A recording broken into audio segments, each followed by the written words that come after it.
Hopefully everyone can see that, and let's go ahead and get started. Thank you so much for joining us today. As Ashley mentioned, my name is Lili Davoudian, and I work on the Microsoft Defender for Cloud team. I'm joined today by my colleague TJ Banasik, Principal Product Manager on the Microsoft Sentinel team. Together, we're really excited to share more about the maturity model for event log management solution that we've recently released in Microsoft Sentinel. I'll start with a little bit of background about M-21-31 and about the solution, and then TJ will jump into the demo. Throughout the presentation, we would really encourage you to ask any questions in the chat, and we'll try to address them live or come off mute and speak to them. So over the last year or so, we've seen a lot of cloud security requirements emerging out of the Biden administration. And most recently, we've seen this maturity model for event log management, or M-21-31, which really dictates to federal agencies requirements around logging, including log retention, log management, storage, and more. And we noticed that while many of our solutions like Sentinel and Defender for Cloud help tell this story, we didn't have a comprehensive framework that customers in this space could use to better position themselves for compliance. We also saw that in light of recent attacks like SolarWinds and Log4j, log management was top of mind for all customers, regardless of whether or not they were impacted by the Biden administration's requirements. With recent hacks, we saw that incident response teams didn't have logs, or where they did, they weren't sufficient for investigation and response. And based on what we had seen working with customers and feedback, we put together this M-21-31 solution, which is a really great partnership between Sentinel and Defender for Cloud that gives customers not only the visibility into their current status and their logging posture, but also actionable insights that help them meet the various logging tier requirements put forth in M-21-31. So as I mentioned, the objective of M-21-31 is really to give you that needed visibility before, during, and after a cloud security incident. And it aims to do this with a focus on logging, understanding how logs are stored, for how long, where, and really all of the information required to drive that centralized access and visibility that SOC players require today. On the right-hand side, you can see the 4 tiers of logging maturity that are put forth in M-21-31. And it's expected today that federal agencies have met EL0. So we're seeing a really aggressive timeline here with EL1 expected by September of 2022. So in a few months. The solution that we've built really breaks down compliance to M-21-31 by logging tier. And our goal is really to help streamline compliance to the relevant tiers for your agency or organization. Again, it's really important to note that even if you're not bound by M-21-31, we've seen customers across industries in light of recent cloud security threats asking for a framework and a streamlined way to understand how to store, retain, and action their logs. And we find that this is a really valuable framework, regardless of where you may sit. When we see these big attacks that typically make the news, like SolarWinds, as I mentioned, or Log4j, customers who have secured their environment, who have enabled proper logging, are in much better positions to respond. And with this solution and with our products, we really want to empower SOC teams with the access and the visibility to investigate incidents and to be able to respond comprehensively. So with that background into M-21-31, I wanted to talk a little bit about the ecosystem that we've built the solution around. So a huge benefit of the solution is kind of the comprehensive nature of the Microsoft ecosystem and the better together stories that we have with our products.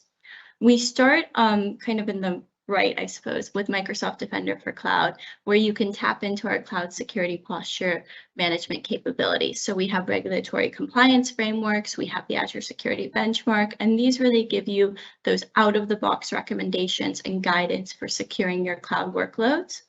You can stream these insights into Sentinel and get visualizations. Here we have a workbook that really empowers your security teams as they begin to work on that build and design phase and really understand their architecture and their security posture.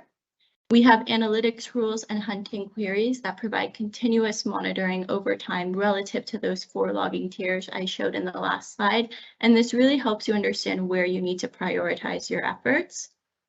Playbooks provide a really consistent and automated response. This allows your security teams to spend less time pivoting between tools and less time in the products and more time focusing on remediating and driving compliance. So with that understanding of M-21-31 and the ecosystem, let's jump into the solution. The solution really has three different steps, and I'll just click through this slide. So we have the Sentinel workbook, which if you're familiar with Sentinel, it's really a dashboard visualization. And this provides a great out-of-the-box starting place for security teams to design and report on their compliance posture relative to the EO logging tiers. We bring in both Microsoft and third-party tooling, and we feed it into Sentinel and assess your posture relative to the insights that we're getting. And so it's a really great starting point. In addition to bringing in insights from over 25 Microsoft products, you can also bring in your third-party tooling. We recognize that customers have made a lot of investments in and out of Azure, and we want this to be that one pane of glass and that single visibility, regardless of how you're assessing your posture. We also have great tools like Azure Lighthouse that allow you to bring in your information across tenants and really see your holistic environment from one source. So once you've looked at the workbook and used that as a starting point, we have analytics rules and hunting queries that assess posture over time and alert on deviations. This means that your security team doesn't have to be in the tool 24/7. Our products provide that continuous monitoring on your behalf. Analytics rules are really there to help you understand the health of that connectivity over time. And hunting rules are more proactive ways for your security team to understand what log sources you do and do not have. Through the playbooks, we'll alert you on a deviation, and you can even set up automated responses. What's really great about this final phase of the solution is that we want to drive consistency and we want to alleviate the load on your security team, again, so they're spending less time doing repeatable tasks, less time in the portal, and we're automating some of that response. What we see as a result of these three different phases is really that one-stop shop to consolidate data across the Microsoft and third-party tooling and to map these products to the various logging tiers. You get that visualization in the workbook, and you also are able to have the continuous monitoring through the analytics rules and the hunting queries, and we close all of that with the playbooks that allow for that really consistent response. TJ will show more in the demo, but I just want to quickly talk a little bit about some of the benefits of the solution that we've put together. So, as I've mentioned, we really see that the visualization is a huge benefit to teams. We've built in hundreds of Cousteau or KQL queries that can be really easily modified through some of our parameters at the top. And this allows for visualization across tenants, across workspaces, across subscriptions, and also a really unique overtime story that helps you understand where you need to improve your logging posture and maturity. We also have mappings, again, to over 25 Microsoft products, and we do allow you to bring in your third-party tooling to get all of that visualization from one pane of glass. We see that implementers can really come into the workbook and understand how to design the environment to meet the various tiers of maturity. Assessors can use the artifacts in support of an audit or to share with regulators. We see analysts using the hunting rules and the hunting queries and the analytics rules to really monitor the environment over time. And we have a really great print to PDF feature that allows you to easily share the findings of this report with decision makers who may not be in the portal and really to build security into your roadmap. So with that, I'm going to hand it over to TJ to talk a little bit about a specific use case, and then we'll jump into the demo. Thanks, Lily. Hey team, TJ Banasik from the Microsoft Sentinel product group. I wanted to walk you guys through the scenario that we're going to see in the demo, get an idea of how you can use this offering in practice. So the use case scenario that we're going to look at is antivirus and behavioral-based malware protection. So this is just one of the many requirements that are outlined in the M-21 directive. For those of you who have had a look at it, it's about a 40-page document that gets very granular with literally hundreds of requirements in what you need to log and how you need to do it by maturity levels, anywhere from EL0, which is what the federal government expects all agencies to be at now, all the way up to EL3, which is the more advanced logging. And there's a timeline and requirements to do that. And Lili did a great job talking about how if you have requirements to meet this within the U.S. federal government, fantastic. This is really going to make your life easier. But if you don't have requirements, you're not bound by that. You're a commercial company, you're internationally based. It doesn't really matter because this offering is a first of its kind as far as setting a very granular framework for assessing your logging maturity and also setting a maturity model and a roadmap for how you can improve that. So super excited to show you guys how we use it in practice. And what I'm going to drill down on is just one of the different requirements that we have within this offering, and it's for coverage of antivirus and behavioral-based malware protection. So something that you'd want to have on all your assets within your cloud workloads, your multi-cloud, your hybrid, your on-prem. You need to ensure that you have coverage and you have these controls deployed. So the first component that we'll have is the control cards. So these offerings are designed around control cards. Lili and I published about a dozen of them. They're all in the same user interface. And the reason we do that is we know you guys as our customers and user base use several of these. So if you've seen some of our previous offerings for Zero Trust and CMMC and NIST 853, you'll find a very familiar user experience in how you navigate this. All of it is designed around a control card. So the control card will provide all the information that you need to assess the control. It's basically a smart card to help you meet the control requirements, onboard your data to Sentinel, understand where it's coming from and all the many first and third-party ecosystem-based products. It will give you the references, so basically a cheat sheet for all the things that you need to do to onboard this data, to get started. We don't want you to get lost in docs and have to spend a lot of time. If you need to meet this control, we want you to be as effective and as efficient as possible. And when we do bring in that interface of all the different Microsoft products, there's 25 or so that we have included here. Not all of those are required. It's just going to assess where you are and make a recommendation. We really strive to do that as a capability-based assessment. So if you have a requirement to do antivirus and endpoint detection response, you understand that as a capability. So if you happen to be using something else, a CrowdStrike, a Symantec, a McAfee EPO, you name it, you're able to align your controls and readily tweak this content to bring in your investments that you've made in the secure portfolio.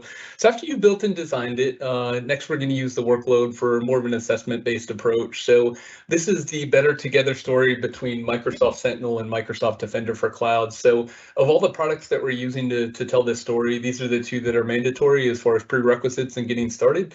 And the nice thing is Sentinel is able to aggregate data sources from any location that you bring it in to tell that single pane of glass story when you're evaluating the controls. Microsoft Defender for Cloud is our cloud workload protection, cloud security posture management tool. So when we make a recommendation with Sentinel, Defender for Cloud is the capability that allows you to rapidly assess, harden, secure your environment. So at any point that we make a recommendation, you'll have a remediation, basically a quick fix for you to employ that within your environment. For the example of antivirus, it'll assess your environment and it'll say where you do and do not have it. In places that you don't have endpoint detection and AV, there's going to be a remediation link for you to deploy that from Defender for Cloud. So the default configuration will be deploying the agents from Microsoft Defender for Cloud and also Microsoft Defender for Endpoint.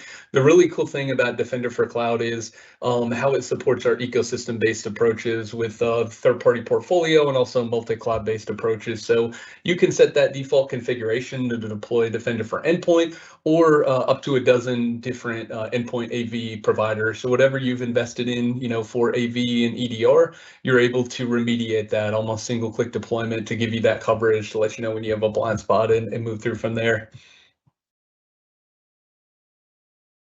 The remediation phase is what we talked about, deep linkage. So when you look through this workbook, what you're going to notice is a lot of the text is in blue. So that's by design. That's what we call our deep link and contextual integration. So at any point that we provide you a recommendation, these things are coming, it sits on top of your data. So this offering isn't coming at cost. This is just a content package built into Sentinel to where you can get more out of your existing investments. And when you are seeing that, it's your data. So at any point you see the blue text, that's a deep link to where you can click and drill down into it. So you can go all the way down into the telemetry and query level. You can move through your different products. You can understand capabilities. You can navigate docs, all while staying within this workbook and really making your life easier and meeting some of these, interesting, unique, and challenging requirements. So after we've remediated it, we probably don't want to say eyes to glass it all the time in the workbook. So you're going to have different monitoring teams. So that could be your security operations center is doing your monitoring.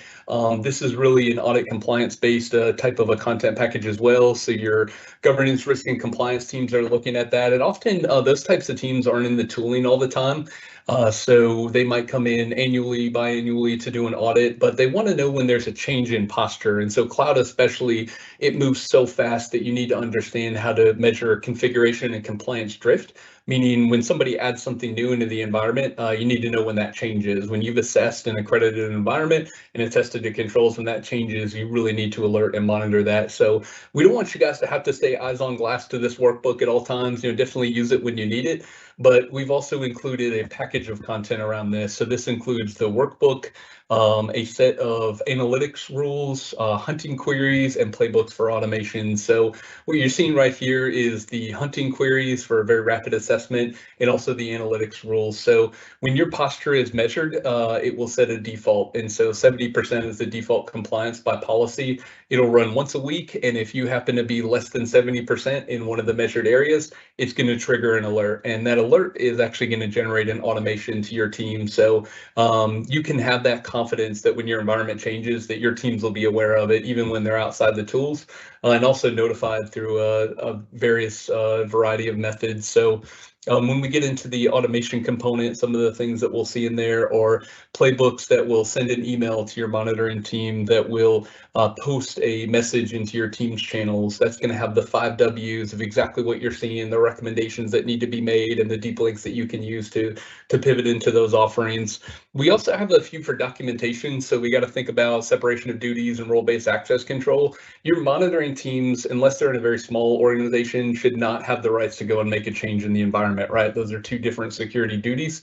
And so when they do see something or a recommendation that needs to be made, we can file tickets via ServiceNow, via Jira, via Azure DevOps to make sure that when there's a challenge that you document that you bring that into your configuration and change management posture. And when you see it, you know that you've got a documented plan of action and milestones to go and address that, the way it needs to do securely within your change management and configuration compliance portfolio.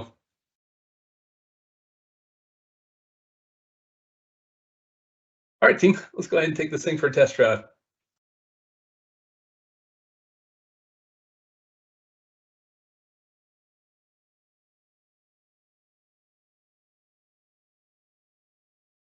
Awesome. So here we are in Microsoft Sentinel, which is our cloud native SIM-based store.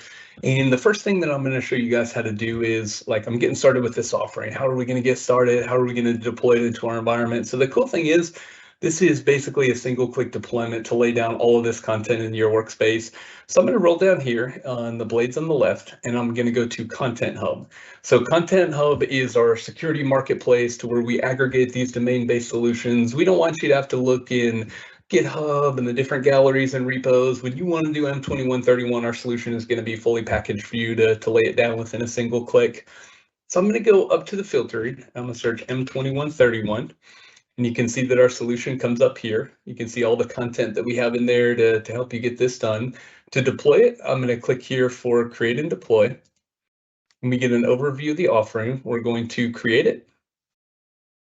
And all we need to do is tell it where we want it to lay down. So we're going to put it in here. It's going to give us default names, let us know the rules, the hunting queries, the playbooks. We can change any of these if we'd like to. We're just going to go with the defaults for now. We're going to accept and create this offering. And right now what it's doing is laying down this offering and deploying it within our environment. So the workbooks will drop into the different blades and the alerts and the queries. And so we'll show you guys what that looks like as it lays down. So one of the things that I'll do while we're laying it down is kind of answer a question that you guys might be having. You're like, hold on a minute, M-21-31 is a government offering. This is the latest and greatest. It just came out in public preview and commercial, but I've got government requirements. I've got government clouds. I need to lay down the content there too. So don't worry, we got you covered. What I'm showing you guys right now is a Microsoft Azure Government instance of Microsoft Sentinel. You'll notice I roll down here to Content Hub. When I get in the Content Hub, I'll follow the exact same experience to show you what the parity is. and I'm able to deploy this into my government cloud as well. So when we're producing these offerings, we want to ensure that regardless of the cloud that you operate in, you're able to get started with the content and immediately find value and a return on your investments by using it. So deployment is complete. So now we will go back to Sentinel.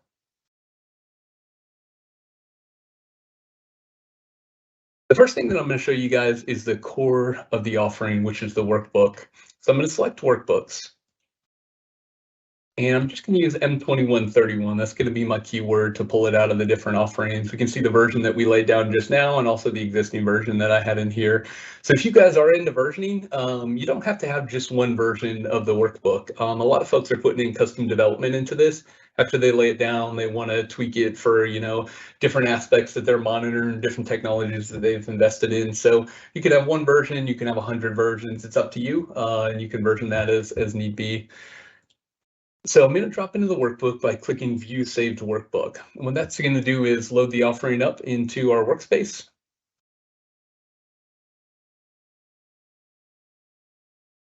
Here we go.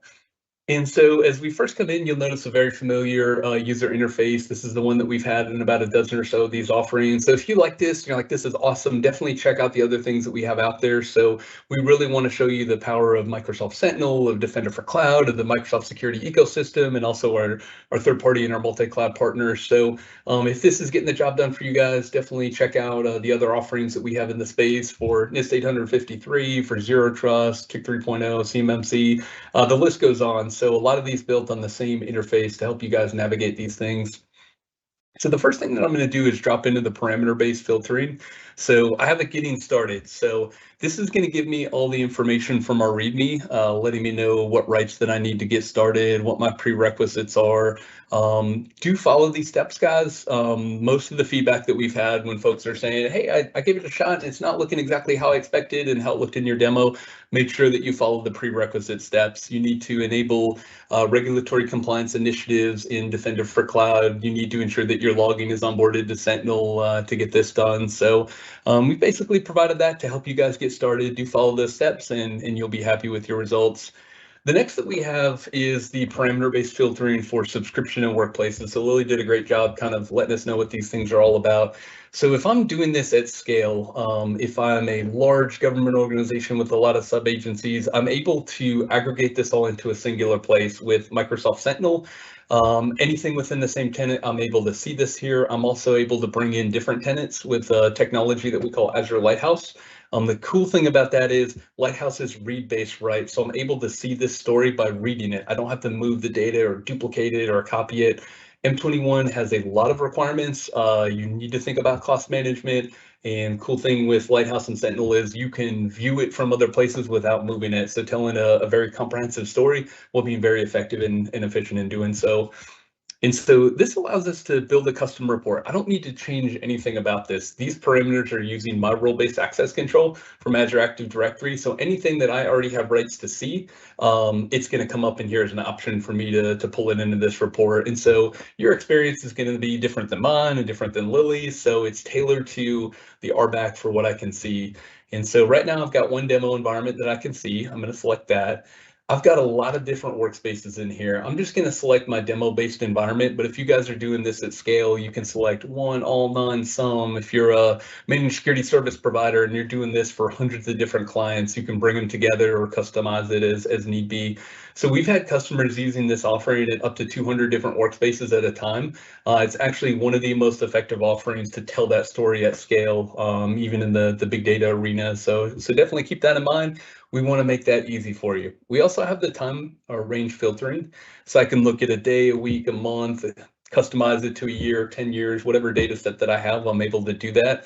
The cool thing about the parameters is, in Lili detail, we've got a few hundred different queries in here. You don't want to have to go into each query and adjust it for what subs you're looking at or what your time range is. Those little drop downs are all you need to customize the report. All the hundreds of panels within there are all going to respond to that. So you're readily able to customize it and really spend your time evaluating the data and not having to write queries if you don't want to. I do want to make a call out to our survey. So it's embedded in all of our offerings. I'm going to click here It's going to take us to a quick survey. It takes about 3 to 5 minutes to fill out. I definitely want to encourage you guys to do that. So all of our offerings have this survey embedded in it. And the reason we do that is it routes the feedback directly to Lili and I in the product group. So tell us what you guys love, what you hate. We use that to drive the future state of the offering. And so definitely fill it out. Anytime that you guys see something of interest, definitely let us know what you think. And that's the place that you guys can get that feedback to us. Next, we're going to go back to our scenarios. So if you remember our antivirus and EDR-based story, we're going to evaluate how we can meet that control.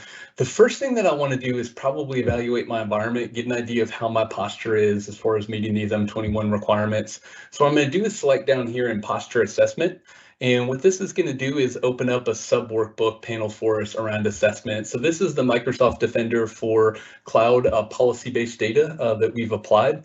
And you can see that we've organized it by the different maturity levels from EL0 all the way up to EL3 for advanced logging. And we have a selector as well, so we can customize it. So Lili talked about some of the deadlines that we have. The expectation is that all organizations and agencies will be at EL0 currently, and by September this fall, they should be at an EL1. So what I'm going to do is just customize that, and you'll notice that my report responds to it. I now have all the controls that I need for EL0 and EL1. This is an overview by how I'm doing at each level. So I've got some work to do here. I'm only about 27% of the way for EL0, and I'm about halfway there for EL1. So next I want to know, like, what do I need to do to address this? And so over here are the specific controls that we have. So right here, auditing diagnostic settings and installing endpoint protection on our virtual machines. These are the most prevalent controls in our environment. These are probably the places that we want to start as far as meeting these requirements. And we'll roll down a little bit, and these are actually all cuts on the same set of data, just different ways to look at it depending on what we're interested in.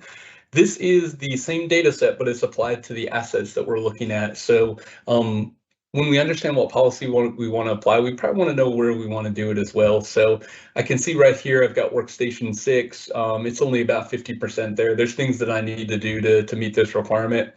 And when I click on it, you'll notice that deep link text, I pivot right into the asset. So if I want to get onto that virtual machine, I don't need to look at it. Inventory is very easy here. I'm able to drop in and explore it further.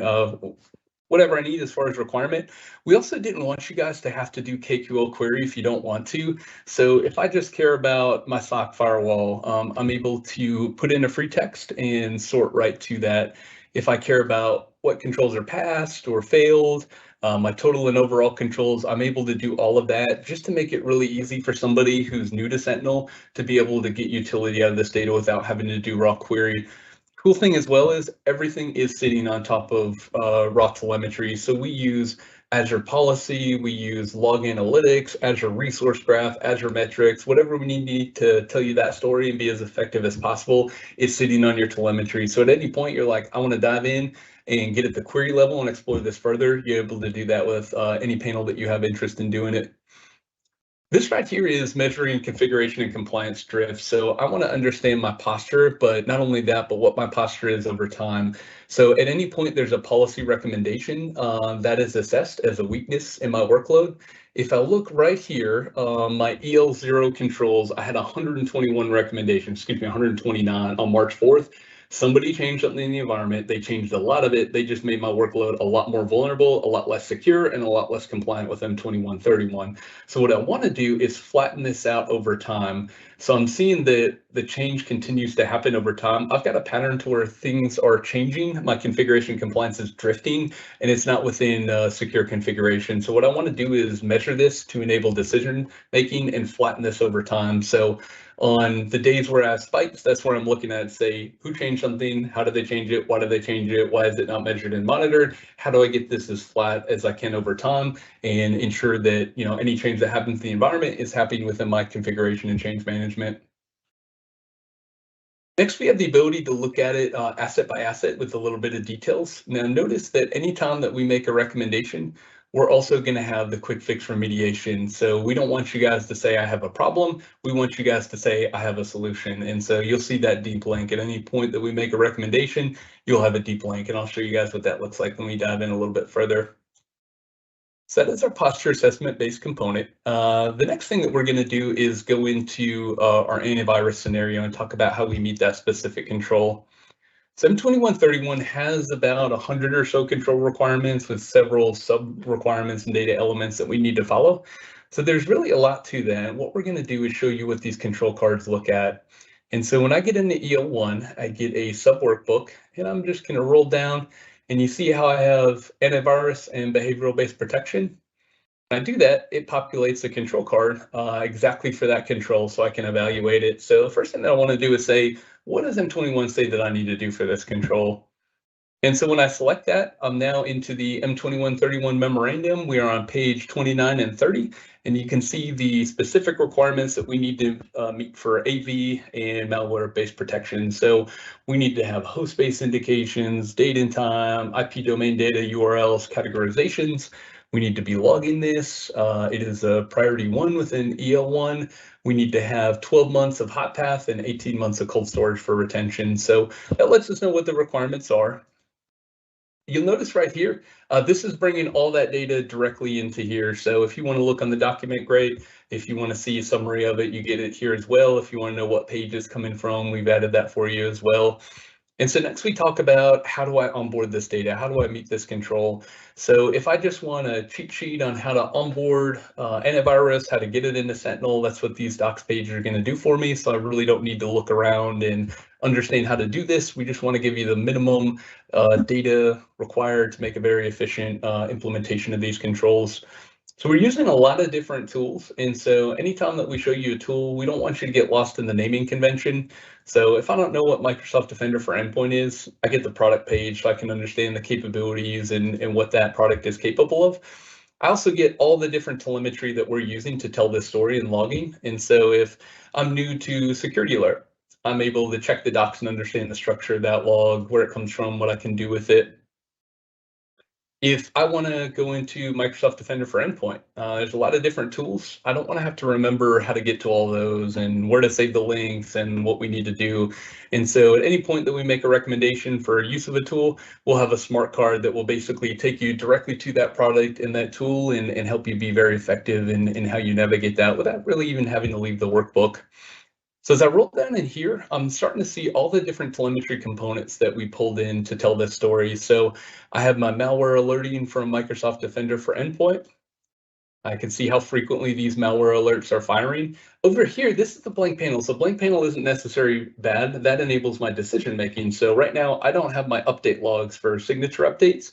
That's a requirement for M21-31. I'm not seeing the data here, so I need to use this to enable my decision making and planning. So are my antivirus capabilities, are they being updated? Am I getting new signatures? Is that data being onboarded to Sentinel to where I can attest to it and monitor it? Currently, no, but I'm going to set that as an action item for me to come back and address it. I've got really any capability that deals with malware and meets those requirements in several subpanels here. So these are my email logs. So anytime that Defender for Office 365 sees the malware attachment in the email, it's logging it here. So I can see where that control is applied in Exchange. This is my web-based gateway, so I can see my Palo Alto logs are coming through, common security logs. So at any point where my threat intelligence is telling me that I've got a piece of malware that's calling back to a botnet through my network infrastructure, I get the logs for that there. And then I have my recommendations to onboard my controls. So I've got a lot of different things that I need to do here. And we talked about how installing endpoint protection is one of the big things. So if we want to do that, we get the deep link that will pivot us into Defender for Cloud. It is a single click to land us on exactly where we need to do to employ this control. And so I'm now in Defender for Cloud. These are all my assets that do not have AV. I'm going to install the asset, and then I have an option to use Microsoft Anti-Malware, Defender for Endpoint, about a dozen or so different things I can configure and deploy those assets to make sure that I have the coverage. So once I'm confident with this control and I'm happy with it, we also added a documentation for you guys. And so I can say, I feel that I'm implemented as of today, so 31 March 22, and then I have some notes. So I'm going to say, need to confirm signature updates. So you notice that that added a note without me having to edit it. So as long as I save that, the next time that I come back, I get the status of my controls so I can evaluate and measure this over time. And so the next thing that I'll probably want to do is create a report. And that's one of the most common use cases that we have. So anything that you display in the workbook, you're able to rapidly export a report to be able to give that to your security leadership, your auditors, your regulators, you name it. And so this is kicking out a very rapid report. You can select one control, all controls, do an executive report, you name it. If you print the entire thing, it's about 100-pager you can hand off and really save you the time of having to do that manually for these deep and extensive requirements. So the next thing that I want to show you guys is log management. And so when I've deployed my control and I've assessed my policy, that's just a component of what you need to do. And the spirit and the heart of this requirement is based around the SolarWinds attack, to where incident response teams went in, they saw that there wasn't the logging needed to investigate those incidents at scale. Just because I'm good doesn't mean I'm going to stay good. So if any of you have ever responded to an incident and you realize, hey, this incident happened and our endpoint detection platform wasn't logging at the time, you have a blind spot. And so we want to be able to measure those blind spots and respond to them. And that's where we get the log management section. So the first thing that I wanted to show you guys is cost management. A lot of folks are like, hey, these are extensive requirements. I want to understand what it costs. So right here, we have the ability to check out our pricing. And so we can see the pricing that Sentinel is priced at. I'm in East US, looks like I'm 70 cents per gig in the highest tier. And whatever your pricing tier is, you're able to put it in here. Got it 0.7. And it's going to assess what your cost is. You're also able to put in your storage costs and measure that. So we selected 30 days in our report. This is how much my demo environment is costing over a month. And so I've got a ton of stuff in here, but I'm only paying about $400 for it all up. If I want to start to customize that to understand what it's going to cost me by data, over the different maturity levels, I'm able to do that. And now we get our log table management. So what we're doing here is showing you how much of each data type you have in your environment. Recommended means we recommend that you have this to meet M-21-31. Existing means we recommended it and you have it, which is the desired state. We have the maturity level that you can assess it by, how much data that you have in there. Is it billable, meaning is it a free source or a paid source? And then if it is paid, how much is it going to cost you? And so we really need to understand how we get this data and not over collect. We got to be efficient with it. So if you come into a workspace like I'm seeing right now, and I want to be more efficient for cost in meeting these requirements, the top three, Azure Diagnostics, Security Event, Common Security Log, there's a few things that I would do to manage cost here. So for Azure Diagnostics, I'm going to turn off any diagnostic that I don't need to meet my compliance requirements. We don't want to over collect there because they can be very heavy, noisy, and expensive. So security events, I may not need to collect everything, maybe a subset of controls to meet M-21-31. And that's where data collection rules can collect a much more tailored subset to help you do this at scale with a lot less cost. And Common Security Log is infrastructure based. So for this capability, I'd want to put that into Azure Sentinel Search and Archive. Basically, it puts it into a different pricing tier and it collects it differently to make sure it's more effective for very heavy log sources.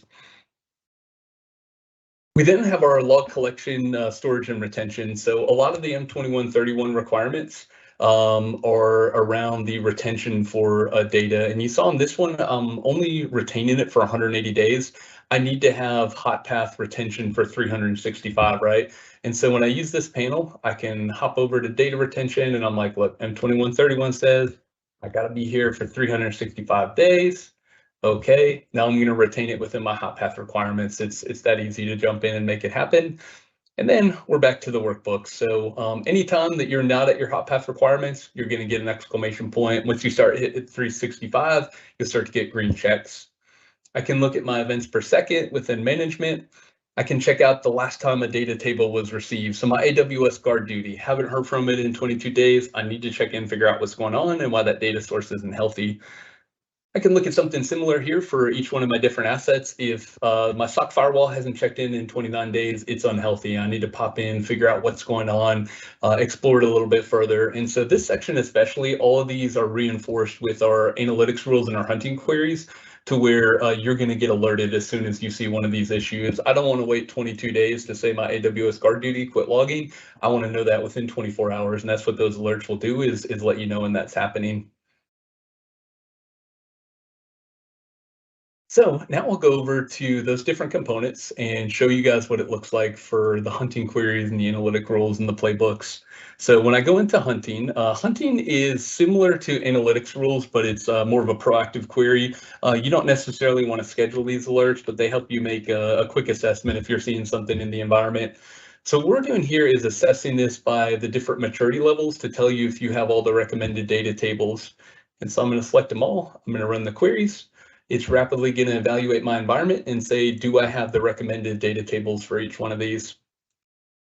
And so I get a quick output. Looks like I have deficiencies. So I'm where I need to be for EL3, but EL2, I'm not. There's one data table that I don't have, and it looks like it changed within the last assessment period. So I'm like, okay, what changed here? Let's view these results and figure out what's going on. So it executes container inventory. So within the last week, I had container inventory. I was managing my containers, and then I'm not. So something happened. I'm out of compliance with that requirement. I need to go back and check out that data table and make sure that it's healthy. That's how we use the hunting components, basically checking your recommended data tables, and you get a very granular look at what that pans out to.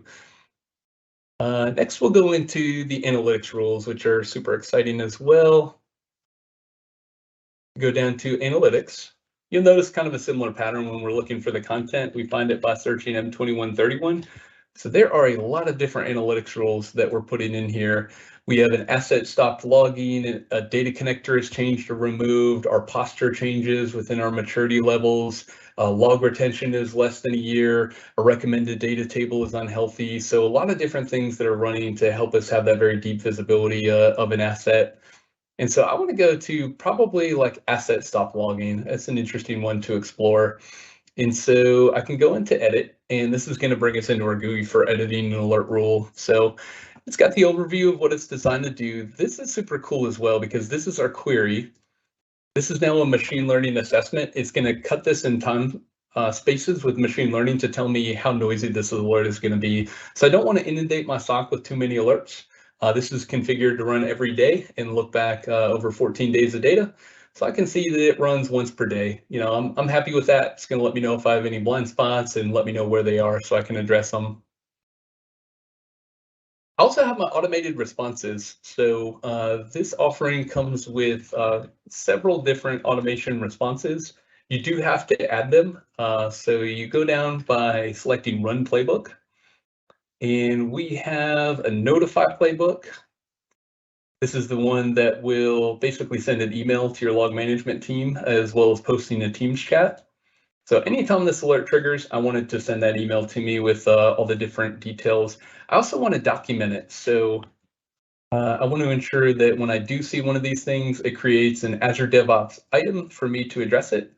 And I've got one more of them in there in case I'm using Jira, which we know is super common, great tool.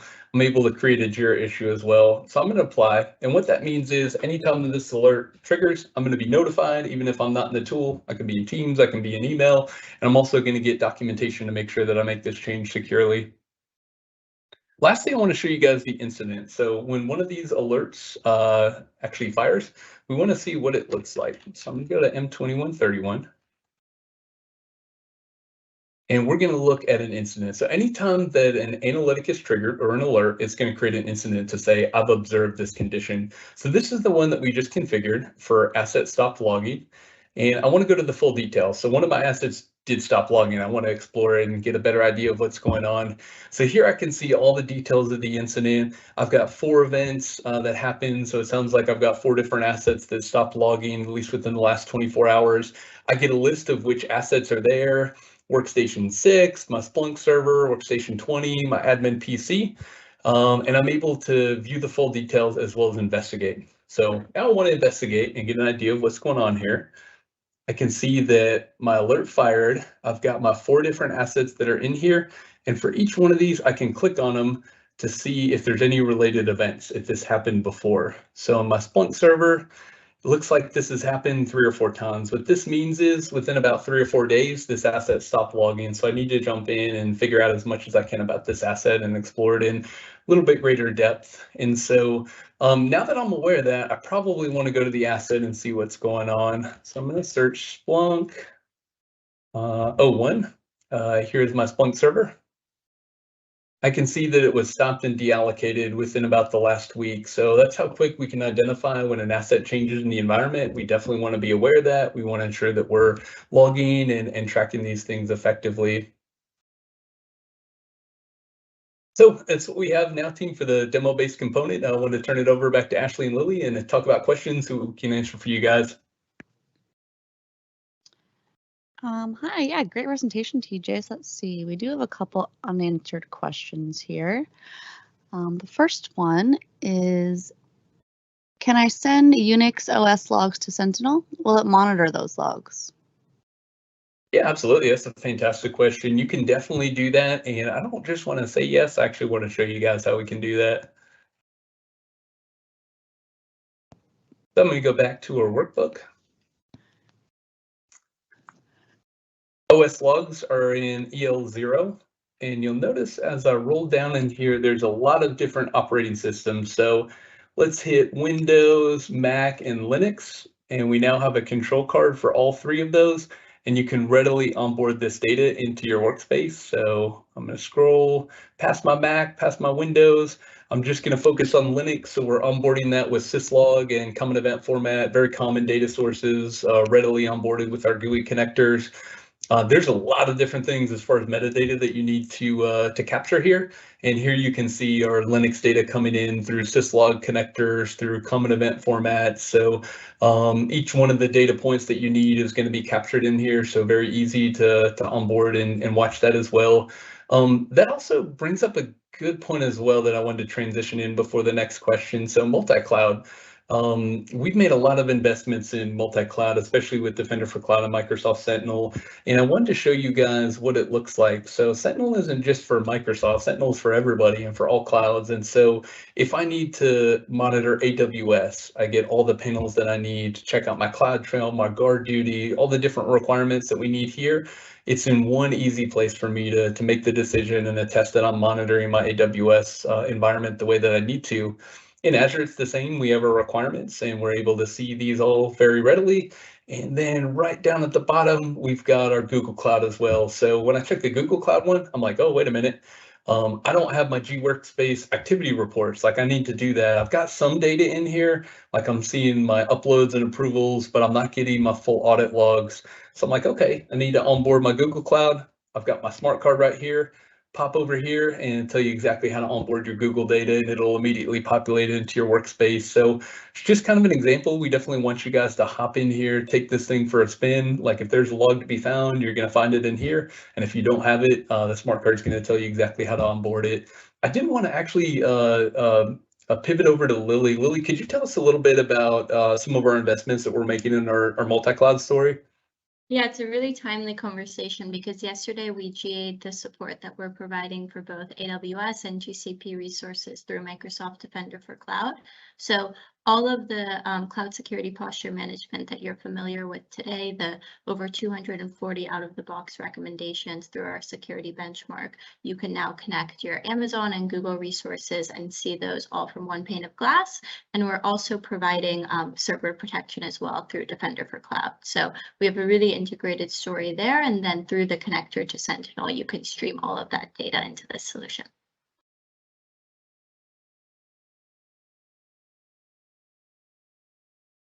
Okay, thank you so much. And the next question is, in log management section, is it possible to send an alert if last log received time is greater than time? For example, 15 minutes. Yeah, absolutely. Great question. So the log management section, the workbook will give you basically the immediate reporting, and the analytics rules that come with it out of the box are going to alert if you have basically a delta of 24 hours. So the reason that we did that, I'll roll back down to that panel again so you guys can see it. The reason we set it at a delta of 24 hours is so out of the box it isn't too noisy for your security teams, but that is readily configurable within the alert. You guys saw how I walked through the alert to configure it. That's where the query runs. And you could basically tell it that instead of telling me when it hasn't logged for 24 hours, tell me when it hasn't logged for 24 seconds or 24 minutes or whatever your mission requirements are, tune them to that. Some folks will say like, what do I need to set them for? What do you recommend? My recommendation is within your incident response monitoring teams, you have service level agreements and how you need to respond to certain types of events. So if I need to respond to a malware event within 1 hour, my SLA for any data table that involves malware needs to be 1 hour or greater. Ideally half of that. So I'd probably want to set about a 30-minute threshold to say if my EDR based assets are down within 30 minutes, I need to know about it because I still need to fix that and respond to that event within 1 hour or less. So readily configurable for your mission needs, and feel free to do that. You can also customize it as well. So currently the analytic will run against everything, but you can customize it, basically clone it for any of the different data tables. If you have different alerting thresholds for different data types, you're able to do that, and tweaking the query is pretty straightforward. 1 or 2 lines of KQL query will get it done for you. Okay. And next question, does Sentinel support AIX OS logs? Can we provide more detail on what that log source and data type is? Unfortunately, that was the entire question. Okay. I'm not super familiar with it in the acronym. I think if we expand, we can probably figure out. I would speculate, yes. In my personal experience, there's never been a data type that I haven't been able to get into Sentinel and make use of it.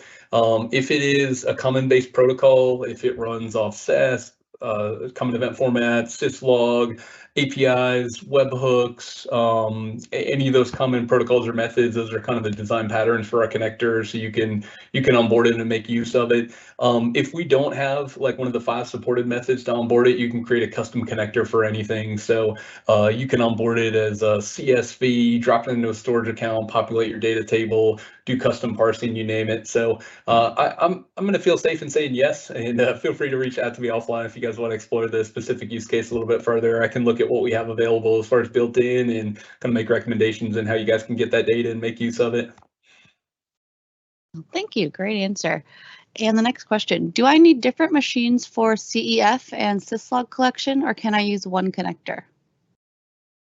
So it's a singular connector in order to do that. So we have a common event format connector that's available for you. We have a syslog connector that's available for you. We also have built-in connectors that oftentimes the architecture underneath them is using Ceph or syslog. So depending on the data source, you can use one. You might want to use one option over the other. So do you want to use a Ceph connector, a syslog connector, a built-in connector for a third-party appliance? Great. I think the question is a little bit bigger than that as far as ecosystem for a collection server. So say I have a lot of different assets. The recommended approach is to use a collection server for syslog or for common event format. You could use one for both. I would recommend using one for each type of protocol, because if there's a failure, you want to be able to isolate that. So you can spin up virtual machines to use those collection servers to aggregate it. Some folks will say, like, do I need one or many? And our answer is it depends on your architecture. So if you have a really heavy log source, we're able to evaluate what the threshold is. A lot of times folks will put in 2 of them and load balance for resiliency and redundancy. So a lot of it down to your architecture, but super flexible as far as meeting it. I personally would have different collection server for Ceph that I do for syslog. And if it's super heavy, I'm probably going to mirror it for redundancy and probably put a load balancer between them. Okay, great. Next question. You previously mentioned solutions for NIST. Is there any plan to create a solution for mapping hit rest controls in a similar manner? Hit rest controls, not super familiar with what they are. If you guys do have a need for it, one of the places that I would suggest that you put it in, if you go into our survey right down here, basically at the very bottom, we say, what's the next content package you'd like to see and why? Definitely click on our survey, put in what you want to see as far as that hit rest control, tell us what it is, give us a couple hyperlinks, and we'll take that into consideration for design and planning. We've got quite a few of these in the pipe right now. I'm not aware that we're working on that one, but if you guys have a need, let us know, and we're happy to evaluate it to get it in the backlog. Some of the things that we've got coming in the near future as far as our roadmap or the NIST 853 solution with Rev 4 and Rev 5. BOD 2201 for known exploited vulnerabilities, CDM, continuous diagnostics and monitoring, just to name a few. You guys will see most of those within the next quarter or so. There's also a few at play as well for the commercial sector. So if you're doing ISO or HIPAA or GDPR, there's efforts underway to get you guys those kind of content packages as well. So if you have a need, definitely let us know in the survey. We're happy to get it in and keep you guys posted on when we'll have it for you. Okay, next question. You mentioned this being multi-cloud. What about coverage for on-premise resources and solutions like VMware? Yeah, absolutely. Fantastic question. So this is a coverage for anything that you might have. So your Azure, your M365, your cloud, your multi-cloud, your hybrid, your on-premise.